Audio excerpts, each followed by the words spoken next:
Welcome into Sports Night. I'm Sammy Krimstein, joined alongside Miguel Munoz. Big week in sports, Miguel.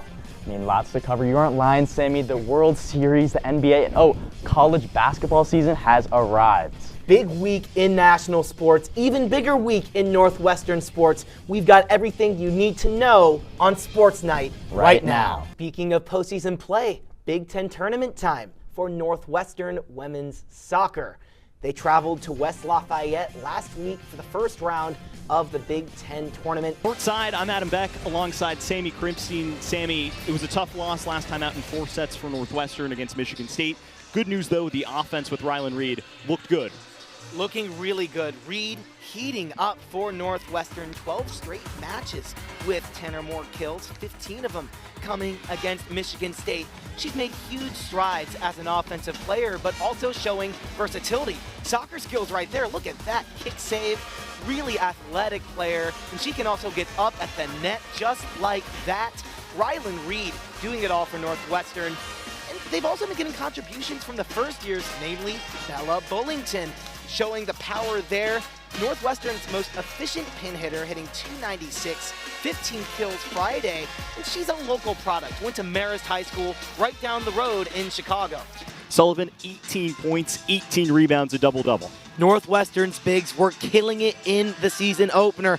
Big reason why they won that game, dominating the boards and scoring in the paint. Sullivan, as you mentioned, 18 points, almost 20 boards. My goodness, she is going to be dependent upon for Northwestern to have a much bigger role this season.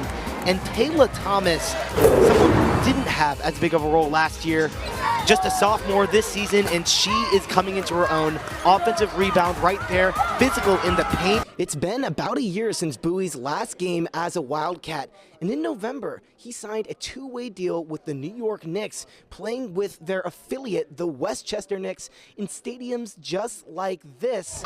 In preseason play, Brooks was getting comfortable. Multiple double-double performances, including right here at Pfizer Forum in Milwaukee. And tell us about your experience with Northwestern sports media.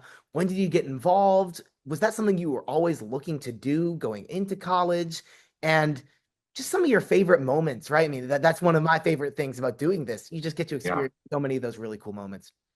So I had a pretty unique story. I did not start in Medill. I did not start doing things at WNUR and NNN. I was pre-med when I showed up to Northwestern. I was in Weinberg in the College of Arts and Sciences.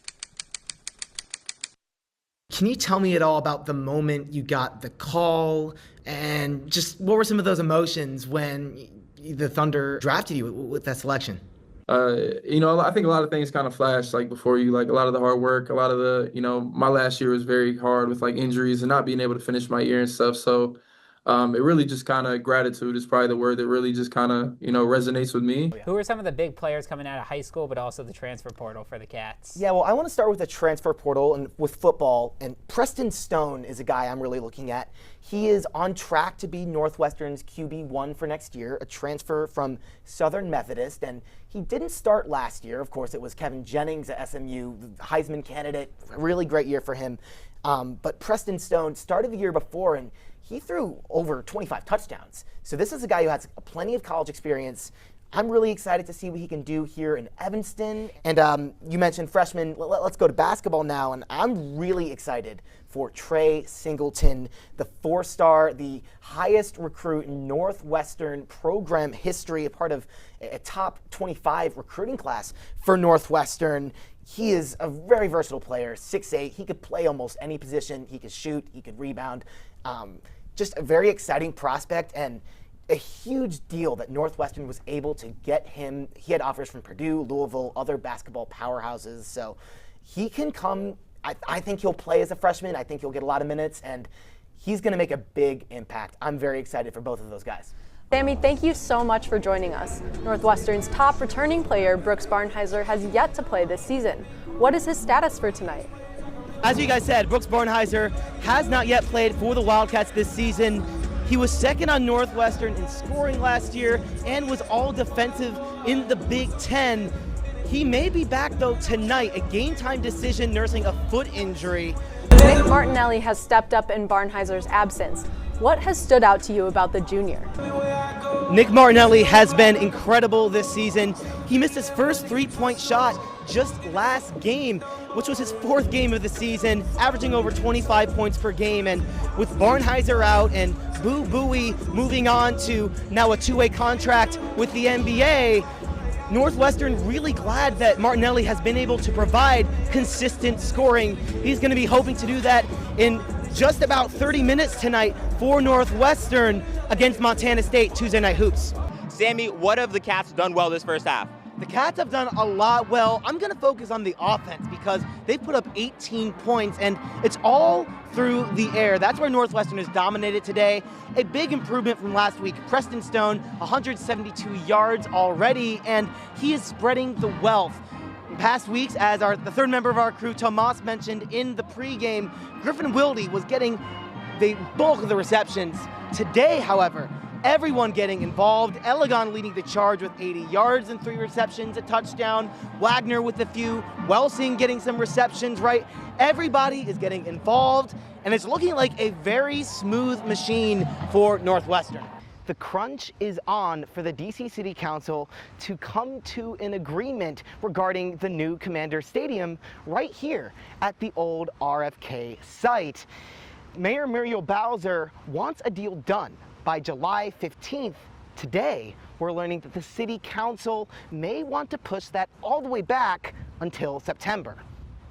Powerful storms swept through the DMV last night, causing damage all over the region, including right here. A massive tree down in Arlington, Virginia. Miraculously, the tree falling away from the house you see on the left. No one was hurt, and the only property damage, a small dent in a nearby car. Hello and welcome into the Fox 5 Training Camp Special. It is day number 6. And we are super excited to be here. I'm here with Isaiah Woodley. Yes, Isaiah, great to be here. Thank you so much for joining us here today. And the story that's been dominating the headlines for Commanders training camp, Terry McLaurin now holding in. Give us the latest on Terry's situation. This weekend, President Trump threw a new wrench into the ongoing battle for a new Commanders stadium in DC.